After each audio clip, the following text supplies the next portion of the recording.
आज मैं एक्सप्लेन करूंगा फ्रांस के सबसे खतरनाक जेल से भाग निकलने की एक सच्ची कहानी पर बनी मूवी पापीलोन को, जो 2017 में आई थी। अगर रेटिंग की बात की जाए तो इसे बहुत ही पॉजिटिव रिस्पांस मिला था और ऑडियंस ने भी इसे बहुत पसंद किया है। ये मूवी मुझे भी बहुत पसंद आई थी। इस मूवी की खास बात है कि ये मूवी बिल्कुल रियलिस्टिक है। इसमें कुछ भी ऐसा नहीं बताया जो असलियत में नहीं हो सकता। So without wasting much time चलते हैं सीधा वीडियो की तरफ। शुरुआत होती है एक सोलिटरी रिफाइनमेंट मतलब अंडा सेल की खिड़की खुलने के साथ, जिसमें से एक कैदी अपना सिर बाहर निकालता है। फिर कहानी फ्लैशबैक साल 1931 पेरिस में शिफ्ट होती है। पापीलोन नाम का आदमी एक तिजोरी खोल रहा था। पापीलोन मतलब पापी एक सेफ क्रैकर है। सेफ क्रैक करने के बाद वो खिड़की से नीचे आता है। फिर एक स्ट्रिप क्लब के अंदर एक प्राइवेट रूम में जाता है, जहाँ वो कैस्टिली नाम के आदमी से मिलता है। वो उस क्लब का ओनर था जो पापी का इंतजार कर रहा था। कैस्टिली पापी को रोनाल्ड नाम के आदमी से मिलाता है, जिसे वो पुलिस को इन्फॉर्मेशन देने के लिए पिटवा रहा था। कैस्टिली रोनाल्ड से कहता है उसे धोखा देने का अंजाम यही होता है। अब वो अपने बंदों से रोनाल्ड को अपनी नजरों से दूर हटाने कहता है। कैस्टिली पापी से पूछता है पापी उसके लिए क्या लाया है। पापी उसके सामने चुराए हुए डायमंड्स रख देता है। इस पर वो मजाक में पापी से पूछता है उसने अपने पास तो कोई डायमंड नहीं रखा।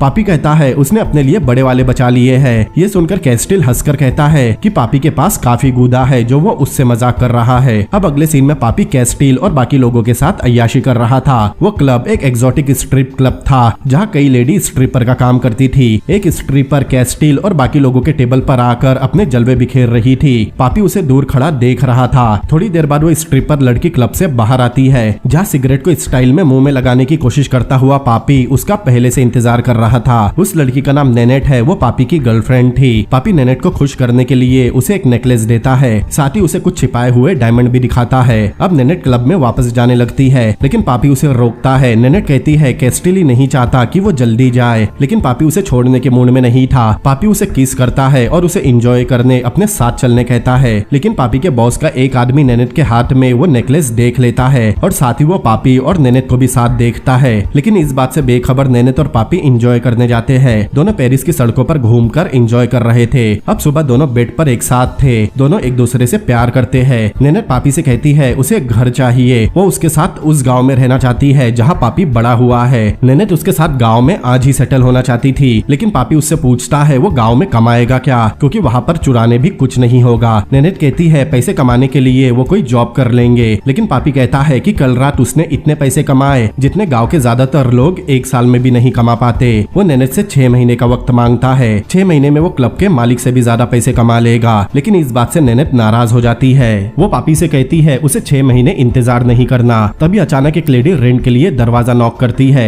पापी दरवाजा खोलकर उसे रेंट देता है, लेकिन तभी 2 पुलिस ऑफिसर उसे रोनाल्ड के मर्डर के केस में अरेस्ट करने आ जाते हैं। पापी घबरा जाता है। वो ऑफिसर को बताता है वो गलत बंदे के पास आए हैं, क्योंकि वो पूरी रात नेनेट के साथ था। लेकिन ऑफिसर बताते हैं एक आई विटनेस ने उसे पहचान लिया है। ऑफिसर उसे अपने साथ चलने कहते हैं। पापी नंगा खड़ा था, उसे कम से कम अपने कपड़े पहनने थे, लेकिन ऑफिसर उसे कपड़े भी नहीं पहनने देते। जब पुलिस ऑफिसर पापी को गिरफ्तार करके ले जा रहे थे, पापी और नेनेट लगातार बोल रहे थे वो दोनों कल रात साथ थे, लेकिन वो ऑफिसर कहते हैं एक वैश्या का यकीन कोई नहीं करेगा। फिर वो पापी को जबरदस्ती जेल ले जाते हैं। अगले सीन में नेनेट पापी से जेल में मिलने आती है। वो प्रिजनर यूनिफॉर्म में एक सेल में बंद था। पुलिस चेकिंग के बाद नेनेट पापी के सामने पहुंचती है। वो दोनों किस करते हैं। तभी एक पुलिस ऑफिसर बार से पीछे हटने कहता है। नेनेट से हमें पता चलता है पापी को उम्र कैद की सजा सुनाई जा चुकी है। वो उससे अपील करने कहती है, लेकिन पापी कहता है उसे फ्रेम किया गया है, सबने मिलकर उसे फंसाया है। अब उसे सिर्फ जेल से भागने पर ध्यान देना है। जेल से भागने के बाद वो सबसे पहले उस विटनेस को मारेगा जिसने उसके खिलाफ झूठी गवाही दी है, और साथ ही उन सबको भी जिसका भी इस केस से कोई लेना देना है। नेनेट उसे शांत रहने कहती है। नेनेट को आए हुए 2 मिनट भी नहीं हुए थे, लेकिन तभी एक ऑफिसर सारे विजिटर को जाने कहता है। पापी नेनेट से खुद को भुलाने कहता है, लेकिन नेनेट पापी से प्यार करती है। लेकिन तभी एक पुलिस ऑफिसर उसे जाने कहता है। ना मानने पर वो नेनेट को खींचकर पापी से अलग करता है। ये देखकर पापी को काफी गुस्सा आता है, लेकिन वो कुछ कर नहीं सकता।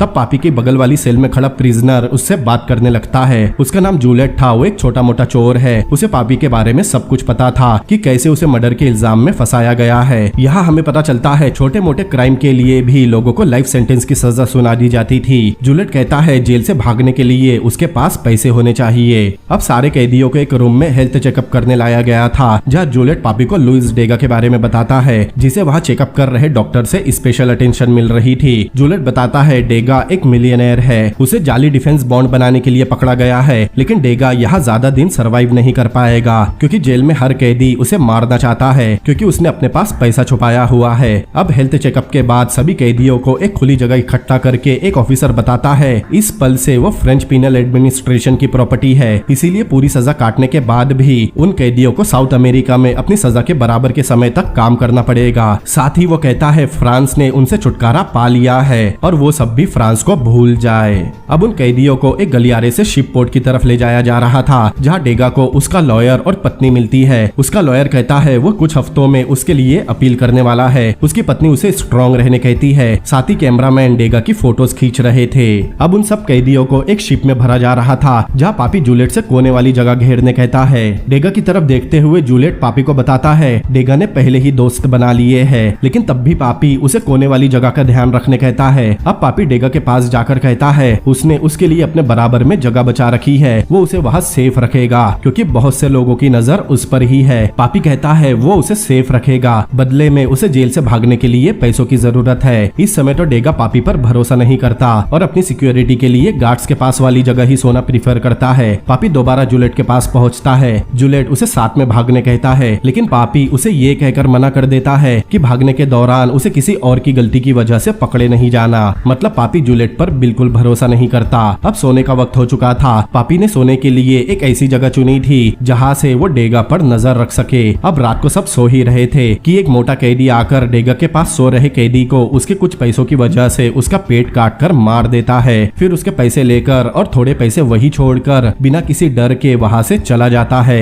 ये देखकर डेगा बुरी तरह डर चुका था। तभी वहाँ गार्ड आकर उस मरे हुए कैदी के पास पड़े पैसे उठाने के बाद सबको अलर्ट करता है। गार्ड उस मरे हुए कैदी की बॉडी फेंक देते हैं। अब सुबह होती है और डेगा समझ चुका था गार्ड्स भी उसे इन खूंखार कैदियों से बचा नहीं सकते। अब वो पापी के पीछे जाता है। वो पापी से पूछता है क्या उसने कभी किसी कैदी के जेल से भागने के बारे में सुना है। पापी कहता है लेकिन इसका ये मतलब नहीं कि कोई कैदी वहाँ से भाग नहीं सकता। अब पापी की ये बात सुनकर डेगा कहता है उसे पापी जैसे आदमी की ही जरूरत है। वो उसे आइलैंड पर पहुँचने और उसके बाद भी सुरक्षित रखे, बदले में वो उसके भागने के प्लान को फंड करेगा। इस डील से दोनों खुश थे। पापी डेगा से पूछता है टाइम आने पर क्या वो उसके साथ भागेगा नहीं। डेगा कहता है उसके भागने का कोई इरादा नहीं, वो तो बस जिंदा रहना चाहता है क्योंकि उसकी वाइफ उसकी अपील पर काम कर रही है और क्रिसमस तक वो अपने घर पर होगा। डेगा की इस बात पर पापी उसे आशावादी कहता है। अब रात हो चुकी थी, सब कैदी सो रहे थे। गार्ड वहाँ टाइम पास करने कार्ड खेल रहे थे। अब वही मोटा कैदी डेगा को अपना शिकार बनाने आ रहा था, लेकिन पापी जिसने अब डेगा की सिक्योरिटी का वादा किया है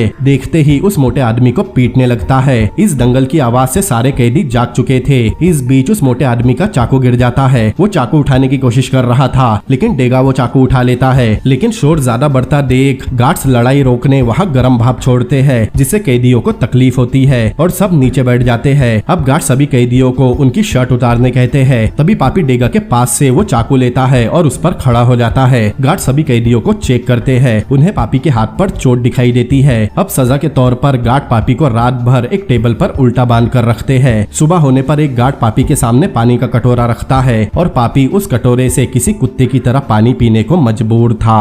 अब शिप आइलैंड पर पहुंच चुकी थी। शिप से उतरते समय जूलियट पापी से पूछता है उसने उस मोटे आदमी को जान से क्यों नहीं मारा, क्योंकि वो मोटा आदमी उसे ही देख रहा था। लेकिन पापी किसी को जान से नहीं मारना चाहता। जूलियट हॉस्पिटल जाकर वहाँ से भागना चाहता था, इसीलिए वो चुपके से अपने पैर पर चाकू से घाव करता है। एक गार्ड सभी कैदियों को बहुत ही बुरी तरीके से लाइन में चलने बोल रहा था। वो जिसे मन चाहे उस कैदी को पीट रहा था। सभी कैदी एक एक करके एक रस्सी की सीढ़ी से शिप से नीचे उतर रहे थे, लेकिन जूलियट जानबूझकर सीढ़ी से गिर जाता है क्योंकि उसे हॉस्पिटल जाना था। गिरने के बाद वो अपना पैर टूटने का नाटक कर रहा था। उसका प्लान कामयाब होता है और उसे स्ट्रेचर से हॉस्पिटल ले जाया जाता है। अब कैदियों की 2 लाइन लगाई जाती है। डेगा दूसरी लाइन से भागकर पापी के पीछे लग जाता है। अब उन सबको एक आइलैंड की जेल में लाया जाता है, जहाँ पहले से मौजूद कैदी स्ट्रो हेड पहने हुए थे। वहाँ वार्डन और ज्यादातर गार्ड्स की यूनिफॉर्म व्हाइट थी। अब वहाँ पहुंचे नए कैदियों को भी यूनिफॉर्म के साथ स्ट्रो हेड दी जाती है। कैदियों के पहुंचने पर वार्डन उनसे कहता है जितने भी कैदी यहाँ से भागने के बारे में सोच रहे हैं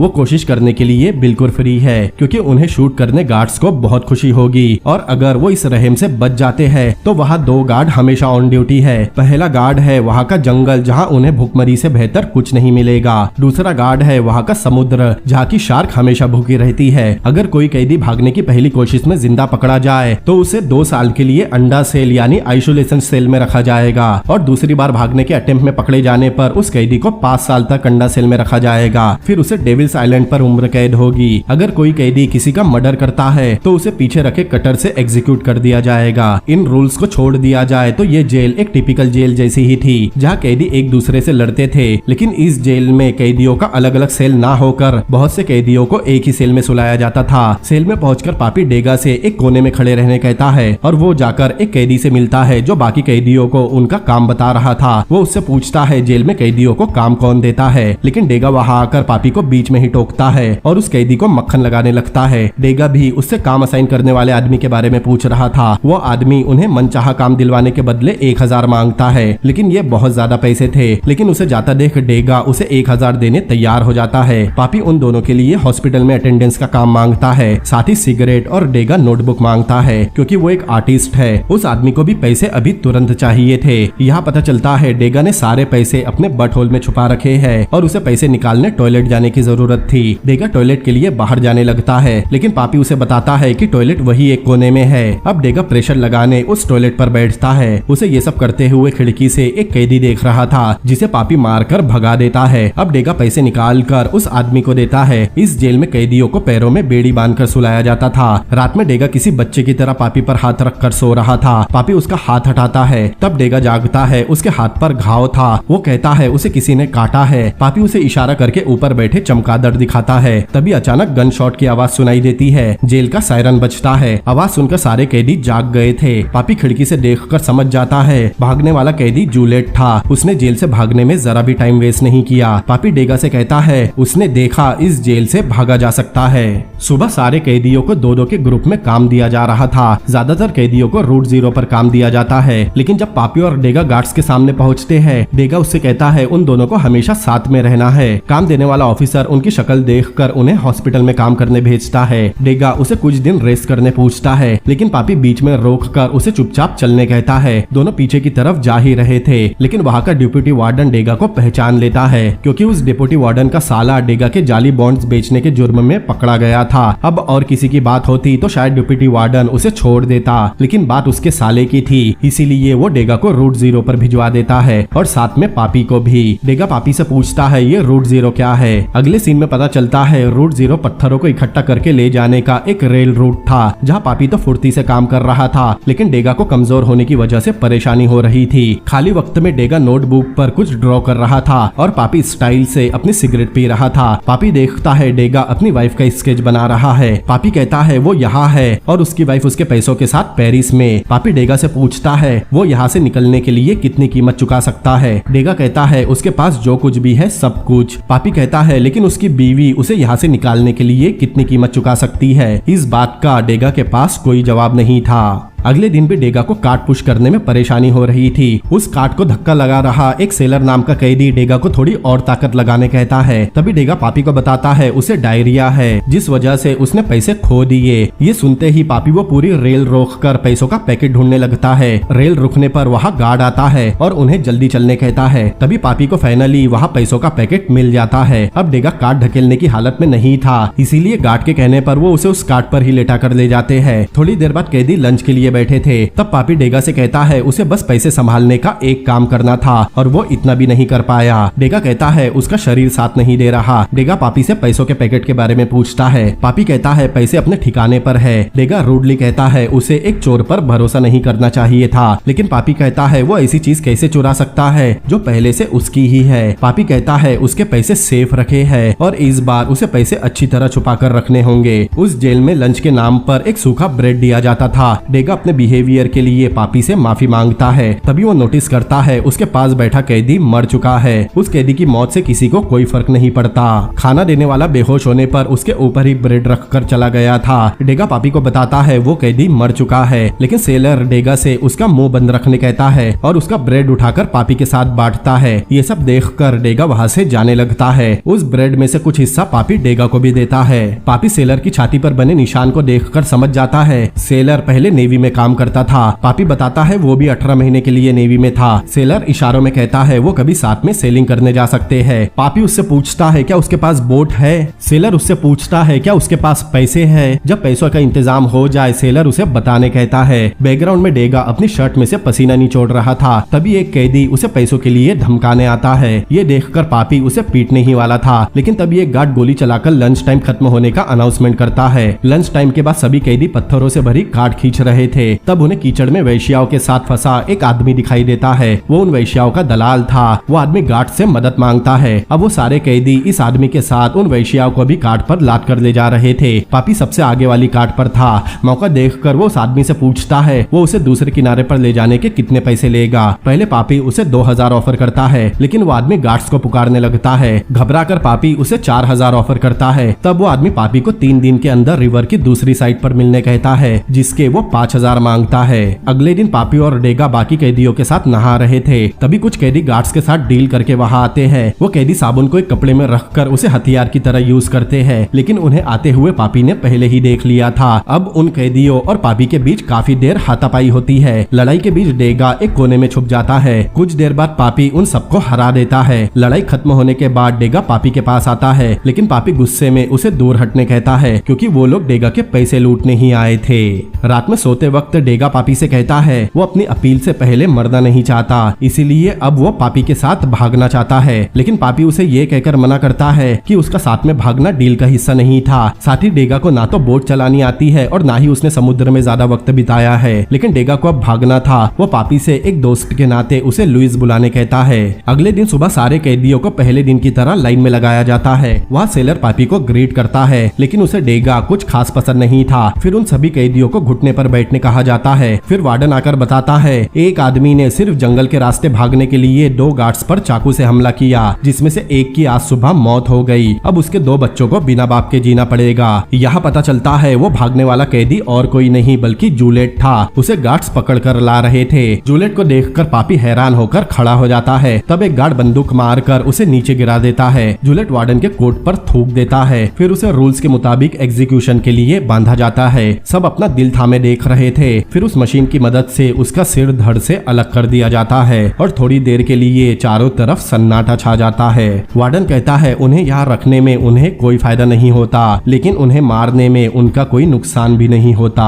अब वार्डन जूलियट की बॉडी ठिकाने लगाने के लिए पापी को चुनता है और उसे अपने साथ एक और आदमी को चुनने कहता है। पापी डेगा को चुनता है। पापी और डेगा जूलियट की बॉडी एक बोरी में रखकर ठिकाने लगाने गार्ड्स के साथ बाहर आते हैं। चलते चलते उस बॉडी से खून निकल रहा था। डेगा अचानक रुक जाता है। पापी उससे कहता है जूलियट मर चुका है। उनके हाथों में सिर्फ मांस और खून का ढेर है, लेकिन अपने हाथों पर लगा खून देखकर वो अचानक डेड बॉडी छोड़ देता है। तब एक गार्ड दोनों को रुका हुआ देख डेगा के पास आता है। उसकी हालत खराब होती जा रही थी। डेगा बहुत ज्यादा घबरा रहा था। जवाब न देने पर वो गार्ड डेगा को कोड़े से मारने लगता है। डेगा अपना चश्मा उठाने की कोशिश कर रहा था, लेकिन पापी गुस्से में आकर उस गार्ड के सिर पर पत्थर मारता है और मौका देखकर डेगा को अकेला छोड़कर वहाँ से भाग जाता है। उसे भागता देख डेगा सरप्राइज था। वो पापी का नाम जोर से चिल्लाता है। गार्ड पापी का पीछा करते हैं। उनसे बचने पापी एक नदी में कूद जाता है। गार्ड उस पर गोलियां चलाते हैं, लेकिन वो उनके हाथ नहीं आता। पापी के अकेले भागने पर डेगा दुखी था, लेकिन गार्ड उसे घसीट कर ले जाते हैं। दूसरी तरफ रात में पापी उस मोटे दलाल के पास पहुंचता है। पापी उसे वहां खड़ा देखकर उसे एक अच्छा आदमी समझता है, लेकिन वो पापी से पहले पैसे मांगता है। पापी बताता है उसके पास अभी पैसे नहीं है, लेकिन पेरिस में उसके पास बहुत पैसे है। वो पेरिस पहुंचकर उसे अपना सब कुछ दे देगा।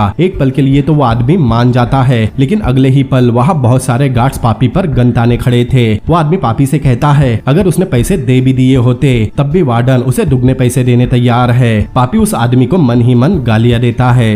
अगले सीन में गार्ड्स पापी को पकड़कर जेल में वार्डन के सामने लाते हैं। वार्डन पापी से कहता है वो लकी था क्योंकि वो गार्ड मरा नहीं, वरना उसका भी सिर कलम किया जाता और अब रूल के हिसाब से उसे सेंट जोसेफ आइलैंड पर ट्रांसफर किया जाएगा, जहाँ उसे 2 साल के लिए अंडा सेल में रहना पड़ेगा। ये उसे सुधारने के लिए नहीं है, क्योंकि उसे पता है ये उनके लिए बेकार है। वार्डन कैदियों को अंडा सेल में उनकी उम्मीद तोड़ने भेजता था, क्योंकि सेंट जोसेफ के अंडा सेल में खामोशी के अलावा कुछ नहीं। अब पापी को अंडा सेल में लाया जाता है, जहाँ गार्ड उसे शांति बनाए रखने कहते हैं। फिर वहाँ का गेट बंद करके चले जाते हैं। अब पापी उस सेल में शांति के साथ बिल्कुल अकेला था। वहाँ की सीलिंग में जाली की चादर थी, ऊपर से गार्ड उसे देख सकते थे। पापी सेल की साइलेंस को महसूस कर रहा था। एक गार्ड सेल के नीचे वाली खिड़की खिड़की खोलता है, फिर खाना देने के लिए पापी से बर्तन आगे करने कहता है। पापी बर्तन उस खिड़की के पास रखता है। तब पापी को दिखाई देता है गार्ड्स एक कैदी को घसीट कर ले जा रहे थे। पापी उसमें से अपना सिर बाहर निकालता है, तभी वो गार्ड बर्तन में खाना ले आता है। अब पापी बर्तन देखता है, उसमें खाने के नाम पर बस पानी जितना पतला सूप था, लेकिन तब भी पापी उस सूप को पी लेता है। अगले दिन वो डेप्यूटी वार्डन 2 और गार्ड के साथ पापी के सेल में आता है, जिसे पापी पत्थर मारकर भागा था, लेकिन पापी उसे शांत रहने का इशारा करता है। तभी वो गार्ड उसके पेट पर एक घूसा मारता है, साथ ही उसे दोबारा बाहर झांकने पर जान से मारने की धमकी देता है। वो पापी को अंदर से तोड़ने के लिए बार बार मारता है, लेकिन पापी उसे गुस्सा दिलाने बार बार खड़ा होकर हंस रहा था। तब दूसरे गार्ड पापी को पागल समझकर डिप्टी वार्डन को वहां से ले जाते हैं। उनके जाने के बाद पापी अपना हाथ खुद के खून में भिगोकर दीवार पर अपना हैंडप्रिंट लगाता है। अगले दिन पापी के लिए एक बाल्टी आती है। बाल्टी में उसके लिए नारियल आया था, उसके साथ एक नोट भी था जिसमें लिखा था इस पानी की बकेट में रोज उसके लिए नारियल आएगा। पापी समझ जाता है ये नारियल उसके लिए डेगा भेज रहा है। पापी नारियल खाकर बहुत खुश होता है। इससे पापी में एक नई उम्मीद जागती है। अब वो रोज नारियल के आने का इंतजार करता। नारियल खाने के बाद अब उसने सेल के अंदर ही एक्सरसाइज करना भी शुरू कर दिया था, लेकिन बीतते वक्त के साथ पापी पतला होने लगा था। एक दिन शक होने पर दूसरा गार्ड उस बाल्टी को चेक करता है। वो गार्ड खाना देने वाले कैदी को बहुत मारता है। थोड़ी देर बाद पापी के सेल में उस कैदी का खून आता है, मतलब उस गार्ड ने नारियल देने वाले कैदी को मार दिया। अब जेल का वार्डन पापी से मिलने आता है। वो देखता है पापी अभी तक नहीं टूटा। वो पापी से पूछता है उसे वो नारियल कौन और कब से पहुंचा रहा है, लेकिन पापी कुछ नहीं बोलता। लेकिन वार्डन उसका खाना आधा करने की धमकी देता है, लेकिन तब भी पापी कोई जवाब नहीं देता। तब वार्डन उसका खाना आधा करवाकर चला जाता है। कुछ समय बाद सेल के ऊपर वाली खिड़की खुलती है और पापी अपना सिर बाहर निकालता है। अब मूवी वही आ जाती है जहाँ से शुरू हुई थी। पापी देखता है गार्ड अंडा सेल में मरे हुए कैदी को घसीट कर ले जा रहे हैं। फिर एक नाई बाकी कैदियों के बाल काट रहा था, फिर नाई पापी के भी बाल काटता है। कुछ दिनों बाद वार्डन फिर से पापी के पास आता है। इस बार वो पापी के लिए सूप लाया था। बदले में वो पापी से बस उसे नारियल भेजने वाले का नाम पूछता है, लेकिन पापी तब भी उसे नहीं बताता। पापी वो सूप वार्डन के मुंह में ही डालने लगता है। अब वार्डन पापी की सजा खत्म होने तक उसके सेल में पूरा अंधेरा करवाने का ऑर्डर देता है। पापी की हालत देखकर वार्डन को लग रहा था पापी अपनी सजा पूरी नहीं कर पाएगा। एक गार्ड उससे वो सूप भी छीन लेता है। अब ऊपर की सीलिंग बंद होने से पापी के सेल में अंधेरा हो चुका था। दिन ब दिन पापी की हालत खराब होती जा रही थी। वो कभी अपना गला घोटने की कोशिश करता तो कभी उसे अजीब से विजन आने लगते, जिसमें वो अपनी गिरफ्तारी से पहले वाली रात याद करता। उसी विजन में उसे डेगा एक स्ट्रीट आर्टिस्ट के तौर पर दिखाई दे रहा था।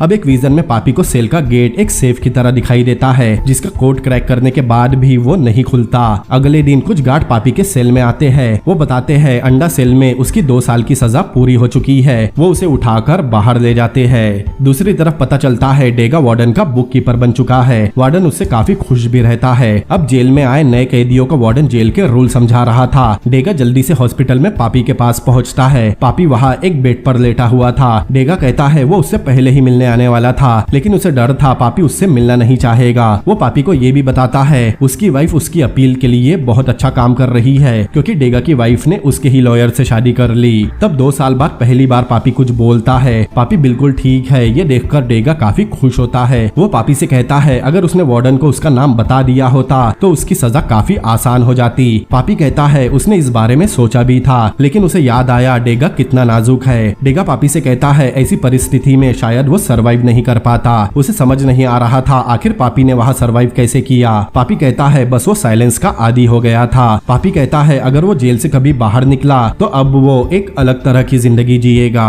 डेगा पापी को बताता है संडे को वार्डन लोकल पॉलिटिशियंस के साथ कोर्ट यार्ड में मूवी देखने वाला है। उस दिन गार्ड्स को डबल ड्यूटी करनी होगी। उस दिन पापी के लिए भागने का सबसे बेस्ट चांस है, लेकिन उनके पास बोट नहीं थी। तब पापी डेगा से सेलर के बारे में पूछता है। सेलर अब तक यही है। डेगा कहता है अगर उन्होंने सेलर से बोट का इंतजाम करने कहा तो उन्हें अपने साथ सेलर को भी ले जाना पड़ेगा। पापी ये बात सुनकर खुश होता है कि डेगा भी उसके साथ आना चाहता है। तभी पापी पागल होने की एक्टिंग करने लगता है, क्योंकि वहाँ एक कैदी और डॉक्टर आ गया था। डॉक्टर आकर उसे शांत करने के लिए उसे बेहोशी की गोली देता है, जिसे पापी चुपके से थूक देता है। अब रात होने पर पापी देखता है वो कैदी जो हॉस्पिटल के कैदियों पर नजर रखता है वो एक मटरिट नाम के कैदी का रेप करने की कोशिश करता है। फिर पापी मटरिट के पास जाता है और अपने प्लान में उसे भी शामिल होने कहता है। उसे साथ ले जाने के बदले पापी उससे उस गार्ड को डिस्ट्रैक्ट करने कहता है। पहले तो वो लड़का नहीं मानता, लेकिन बाद में मान जाता है। अब अगले दिन प्लान के मुताबिक डेगा सेलर को जेल के हॉस्पिटल में लेकर आता है। सेलर पापी को देखकर बहुत खुश होता है। पापी सेलर को मट्रिट के बारे में बताता है। सेलर के हाथ में चोट लगी थी जिस बहाने वो हॉस्पिटल आया है। सेलर बताता है वो एक बंदे को जानता है जिसने नदी के किनारे एक बोट छुपा रखी है, वहाँ से बोट लेकर वो सीधे ओशन के रास्ते निकल जाएंगे, लेकिन उन्हें आधे पैसे अभी लगेंगे। डेगा बताता है जैसे ही फिल्म शुरू होगी वार्डन की बिल्डिंग से वो दरवाजों की चाबी ले आएगा। उनका प्लान रेडी था। कोने में जाकर डेगा पापी से कहता है वो सेलर पर भरोसा नहीं कर सकते, वो पिंजरे में बंद एक जानवर जैसा अनप्रिडिक्टेबल है, लेकिन पापी कहता है वो सब पिंजरे में बंद जानवर है, वो चिंता न करे। अब डेगा चुपके से पापी को पैसे देता है। पापी उसे मैच बॉक्स में बेहोशी की गोलियां देता है जो उसने खाने की बजाय अपने पास रख ली थी। अब पापी वो पैसे चुपके से सेलर को दे देता है, लेकिन जाते वक्त एक कैदी डेगा से वो बेहोशी की गोलियां छीन लेता है। ये देखकर सेलर डर जाता है, लेकिन पापी को डेगा पर भरोसा था। डेगा उस कैदी के हाथ पर काटता है, वो कैदी उसे एक पंच मार देता है। तभी बाकी गार्ड आकर उस कैदी को भगा देते हैं। डेगा को वो गोलियां मिल गई थी। यहाँ हमें पता चलता है डेगा पहले कैदियों से बात करने भी डरता था, अब कितना इवॉल्व हो गया है। डेगा पापी को बताता है अब वो घुसा झेलना सीख गया है, क्योंकि बचपन में उसके पिता भी उसे ऐसे ही पीटा करते थे। वो पापी से पूछता है क्या उसके पेरेंट्स भी उसे ऐसे ही मारा करते थे, लेकिन पापी बताता है उसके पेरेंट्स स्कूल टीचर थे। ये बात सुनकर डेगा काफी सरप्राइज होता है। अब संडे की रात आती है। सभी पुलिस ऑफिसर्स और गार्ड्स को ड्रिंक सर्व की जा रही थी। डेगा सर्व कर रहे कैदी से वार्डन के लिए स्पेशल ड्रिंक लेता है। वो उससे पूरी बोतल ही ले लेता है, फिर बोतल में चुपके से बेहोशी की दवा मिलाता है। कोर्ट यार्ड में किंग कॉन्ग मूवी चल रही थी। सेलर, पापी और मैट्रिट हॉस्पिटल में सोने की एक्टिंग कर रहे थे। वो मोटा कैदी मैट्रिट के बेड पर जाकर बैठता है। प्लान के अकॉर्डिंग मैट्रिट उस कैदी को डिस्ट्रैक्ट करने टॉयलेट में ले जाता है। दूसरी तरफ डेगा बैठे हुए गार्ड्स को नशीली ड्रिंक देता है। पापी हथियार बनाने के लिए बेड के पाए को निकाल कर उस पर कपड़ा लपेटता है। पापी सेलर को स्ट्रिक्टली कहता है कोई भी मरना नहीं चाहिए। अब दोनों टॉयलेट की तरफ जा रहे थे। उन्हें नीचे गार्ड दिखाई देते हैं जो अभी तक बेहोश नहीं हुए। अब टॉयलेट में जाकर दोनों उस गार्ड को मारकर बेहोश कर देते हैं। तब नीचे काट खेल रहे गार्ड्स को कुछ आवाज आती है। उनमें से एक ऊपर देखने आता है, लेकिन ऊपर आते ही वो बेहोश हो जाता है। अब तीनों चुपके से नीचे उतरते हैं और उन दोनों गार्ड्स को आसानी से संभाल लेते हैं, क्योंकि वो बेहोश ही होने वाले थे। दूसरी तरफ डेगा वहाँ से निकलने की फिराक में था, लेकिन तभी डिप्टी वार्डन उसे बुला लेता है। गार्ड्स को ठिकाने लगाने के बाद वो तीनों बाहर डेगा को देखते हैं। उन्हें लगता है वो जल्दी आ गए। तभी अचानक बारिश शुरू हो जाती है, जिस वजह से कोर्ट यार्ड में मूवी देख रहे सभी लोग वहाँ से चले जाते हैं। तभी लाइट भी चली जाती है। अब डेगा के ना आने पर सेलर डेगा के बिना ही भागना चाहता था। वो अपने साथ चलने मैट्रिट को भी तैयार कर लेता है, लेकिन पापी डेगा के बिना जाने से मना कर देता है। इतने में ही वहाँ डेगा आ जाता है। वो सेंट्रल वॉकअवे की चाबी चुरा लाया था, जिससे वो गार्ड टावर के रास्ते जा सकते हैं, और जब तक लाइट नहीं आती तब तक गार्ड्स उन्हें देख नहीं पाएंगे। वो चारों किसी तरह गार्ड से बचते हुए और टावर से होते हुए जेल के एग्जिट पर पहुंचते हैं, जहां से उन्हें बाहर निकलने के लिए नीचे कूदना था। सेलर, मैट्रिट और पापी तो आसानी से कूद जाते हैं, लेकिन जब डेगा की कूदने की बारी आती है अचानक लाइट आने से वो डर जाता है, जिससे वो ठीक से लैंड नहीं होता और उसके पैर में चोट लग जाती है। सेलर टांग टूटने की वजह से डेगा को वही छोड़ने कहता है, लेकिन पापी सेलर को बताता है पैसे डेगा के पास ही है। फिर मैट्रिट की मदद से पापी डेगा को अपने साथ ले चलता है, लेकिन जंगल में भागते वक्त उन चारों पर कुछ लोग गन तान देते हैं। अब पापी उन लोगों से लड़ने तैयार था, क्योंकि उसे वापस जेल नहीं जाना, लेकिन सेलर बताता है बोट इन लोगों के पास ही है। पापी उस आदमी से बोट के बारे में पूछता है, लेकिन वो पहले पैसे मांगता है। पापी डेगा से पैसे लेता है। डेगा धीरे से पापी को बताता है अब उसके पास और पैसे नहीं है। पापी डेगा से ये बात उन दोनों के बीच ही रखने कहता है। पापी बोट मालिक को पैसे देता है। फिर बोट का मालिक उन्हें बोट दिखाता है और उन्हें गुड लक बोलकर चला जाता है। थोड़ी देर बाद चारों नदी के रास्ते समुद्र में निकल चुके थे,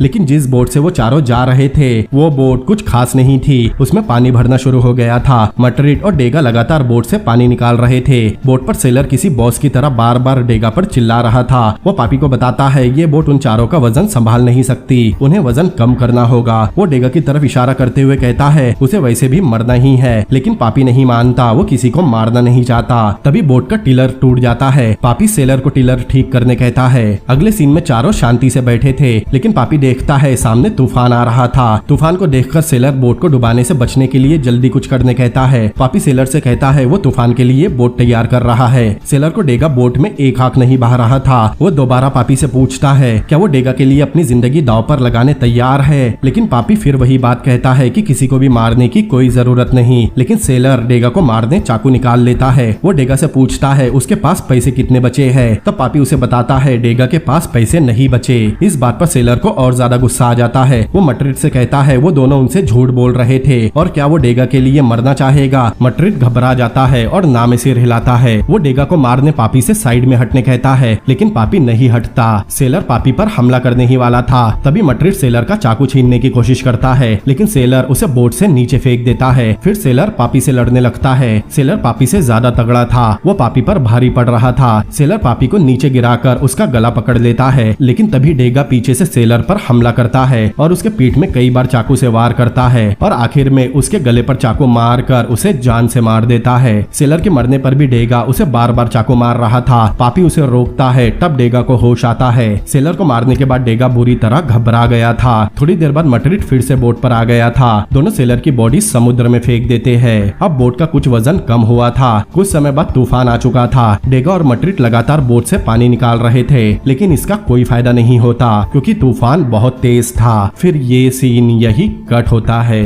कुछ देर बाद अचानक बुरे सपने से पापी की नींद खुलती है। वो इस समय किसी आदिवासी के झोपड़े में था। दो आदिवासी लड़कियां उसके सामने खड़ी थी। पापी बाहर निकलकर देखता है, वो आदिवासियों के कबीले में था। वो डेगा और मट्रिड को ढूंढ ही रहा था, तभी वहाँ उसे एक नन मिलती है। पापी उससे उन दोनों के बारे में पूछता है। नन बताती है उनकी भी देखभाल की जा रही है। पापी पूछता है वो अभी कहाँ है। नन बताती है वो अभी कोलंबिया में है। नन पापी को बताती है कि उन्हें पश्चाताप के लिए गॉड को अपनी जिंदगी में दोबारा शामिल करना होगा, जिससे उन्हें माफी मिल सके। वो नन पापी से नहाने के बाद उनके साथ प्रेयर करने कहती है। पापी समुद्र में ही नहाने लगता है। नहाने के बाद वो डेगा के पास जाता है। पापी उसे यहाँ से चलने कहता है क्योंकि वो लोग जानते हैं वो तीनों कहाँ से आए हैं। डेगा कहता है उसने उसे सेलर पर भरोसा करने से मना किया था और अब उनकी डील भी खत्म हो चुकी है। पापी कहता है वो यहाँ से जा रहा है और डेगा भी उसे नहीं रोकता। अब पापी को जाता देख मट्रिड उसके पास आता है। वो पापी को बताता है ये जगह जन्नत से कम नहीं, लेकिन पापी उससे कहता है ये जगह घर नहीं हो सकती, उसके लिए तो कभी नहीं। पापी उसे गुड लक कहकर वहाँ से अकेला ही निकल जाता है। कुछ दूर जाते ही उसे रास्ते पर पुलिस की गाड़ियाँ दिखाई देती है जो उन्हें ही ढूंढ रही थी। पहले तो वो वही छुप जाता है। पापी चाहता तो वहाँ से भाग सकता था, लेकिन वो डेगा के पास वापस जाता है। वो डेगा को जल्दी से भागने कहता है।